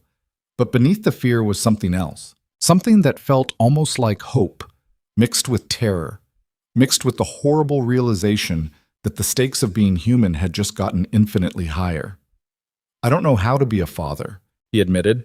Eveline took his hand. "You didn't know how to be a partner either. Didn't know how to let someone matter more than power. Didn't know how to choose vulnerability over control. You figured all that out. You'll figure this out too. What if I don't? What if I turn into the same kind of father mine was? Cold, distant, more concerned with legacy than love. Then I'll be there to remind you that's a choice, not a destiny. That every day you get to decide who you want to be. And that the man who gave up an empire for love probably has enough courage to learn how to change a diaper." The simplicity of it made Lucien laugh, despite the fear still churning in his chest. Their daughter was born in early spring with Eveline's eyes and Lucien's stubborn determination written all over her tiny face. They named her Catherine, after Eveline's mother, and Lucien held her with the careful terror of someone handling the most valuable thing that had ever existed. He was terrible at fatherhood in all the ways he'd predicted. Couldn't delegate. Tried to solve problems through strategy when what was needed was just presence. Struggled with the helplessness of not being able to fix everything through force of will. But he learned. Slowly. Painfully. With more failure than success in the early months. Learned that crying didn't mean crisis. That sleep was optional. That sometimes the best thing you could do was just hold someone until they felt safe enough to rest. Learned that the strength required to rule a kingdom was nothing compared to the strength required to be vulnerable with a tiny human who depended on you for everything. 5 years passed. Catherine grew into a child who asked impossible questions and inherited her father's determination without his darkness. Lucien watched her play on the beach with other children and felt something in his chest that had been frozen for decades slowly begin to thaw. This was what he'd been protecting all along. Not power, not territory, not reputation. This. The ability to sit on a beach and watch someone he loved exist in a world where fear wasn't the primary currency. Evelyn found him there one afternoon, watching Catherine build castles in the sand with the focused intensity of someone who believed architecture mattered even when the tide was coming in. "You're smiling," she observed. "Am I? First time I've seen it this week." "What's the occasion?" Lucien gestured toward their daughter. "She's building fortifications, making walls to protect the castle from the ocean. It won't work, of course. The tide doesn't care about walls, but she's trying anyway. Sounds familiar?" Evelyn sat beside him, and they watched Catherine work with the determination of someone who hadn't yet learned that some battles couldn't be won through sheer force of will. "I spent 15 years building walls," Lucien said quietly. "Convinced myself they were necessary. That strength meant being impenetrable, that the more defenses I had, the safer I'd be. And now? Now I watch our daughter build walls she knows will fall and realize maybe the point was never about permanence. Maybe it was about the building itself, the choice to try, the willingness to create something knowing it won't last. That's surprisingly philosophical for a former warlord. I had a good teacher." Evelyn leaned against his shoulder. "You know what I think? I think you're exactly who you were always supposed to be. Just took you longer to get here than most people. And what's that? Human, flawed, capable of terrible things but choosing better. It's not about erasing who you were, Lucien. It's about integrating it, using everything you learned about survival and strategy and fighting, but in service of building instead of destroying." Lucien thought about that, about integration rather than erasure, about the possibility that maybe the Iron Duke and Lucien Darcy weren't separate identities, but different expressions of the same person learning to navigate different circumstances. The tide came in. Catherine's castle dissolved slowly, one wave at a time. She watched it happen with the solemn acceptance of someone discovering impermanence for the first time. Then she started building again. Lucien stood and walked down to the water, kneeling beside his daughter in wet sand that would be gone by morning. "Can I help?" Catherine handed him a shell. "You can be in charge of decoration." "Just decoration? Not the whole project?" "You're not very good at listening, Papa. Mama says that about you all the time. Mama's very wise." They worked together in the fading light, building structures that wouldn't survive the night, and Lucien felt something settle in his chest. Some question he'd been carrying for years finally finding an answer. He'd spent his life trying to build empires that would last forever, had convinced himself that permanence was the same thing as success, that if he could just accumulate enough power, create enough fear, establish enough control, he could finally be safe. But safety had never been the point. The point was this: kneeling in sand that would wash away, building castles with someone who mattered, choosing to create knowing creation was temporary, living in the moment instead of constantly preparing for threats that might never materialize. That night, after Catherine was asleep and the beach was dark, Lucien and Evelyn sat on their porch, overlooking water that had witnessed his transformation from duke to exile to something he still didn't have a name for. "Do you ever regret it?" Evelyn asked. "Giving up Ravenspire, walking away from power, every day." The honesty seemed to surprise her. "I spent 15 years being someone that mattered," he continued. "Made decisions that affected thousands of lives. Had resources and influence and the kind of authority most men never access. Walking away from that, choosing this instead, it goes against every instinct I developed to survive in that world. But I wake up next to you every morning. Watch our daughter grow up without fear as her primary teacher. Spend my days doing things that matter to the people I love instead of calculating how to maintain position in a system designed to destroy anyone who shows weakness. And I realize that regret and relief can coexist, that missing what you were doesn't mean you made the wrong choice." Evelyn was quiet for a long time. Then her hand found his in the darkness. "I'm proud of you. For the record. I know that doesn't matter in the grand scheme of things, but I wanted you to know. The man who ruled through fear would never have admitted regret, would never have acknowledged that choosing love was hard, would have pretended this was exactly what he wanted all along. What changed? You did. Not because I asked you to, not because the situation forced it, but because somewhere in all that chaos, you decided being human was worth the cost." Lucien lifted her hand and pressed his lips to her knuckles. The gesture felt foreign, even after 5 years. Gentleness still didn't come naturally, probably never would. But the effort meant something. The choosing to be gentle even when instinct said dominance was safer. Years passed into a rhythm that felt almost peaceful. Catherine grew. They built a life that looked nothing like empire and everything like the kind of existence Lucien had once dismissed as weakness. Quiet mornings. Honest work. Relationships built on trust rather than fear.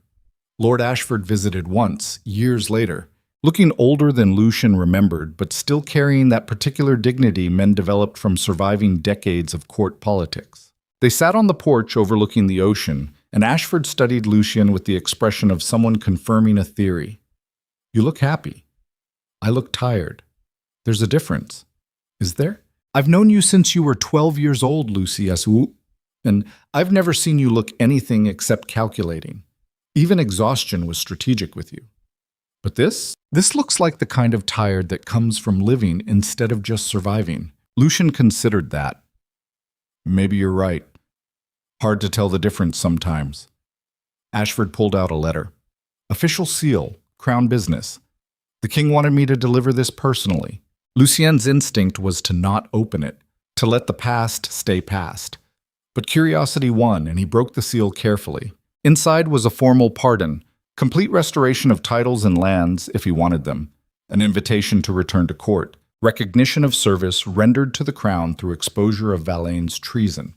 He read it twice, then handed it to Evelyn without comment. She scanned the contents and looked at him. What are you going to do?